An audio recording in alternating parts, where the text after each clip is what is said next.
Hello everyone, Assalamu Walaikum. How are you all? I hope you are well. Welcome back to my channel in this new video. Today's video how to add a border on the image in Microsoft Excel. So get it started. At first open your Excel document file. Firstly insert from the picture. Now click for the insert menu option and click for the picture option. This then insert picture. Now for click for insert. This picture is the add border from the image. Now going to the picture border option. Now click for the white option.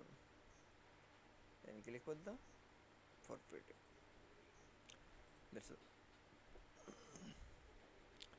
Then we show the add border on the image in Microsoft Excel.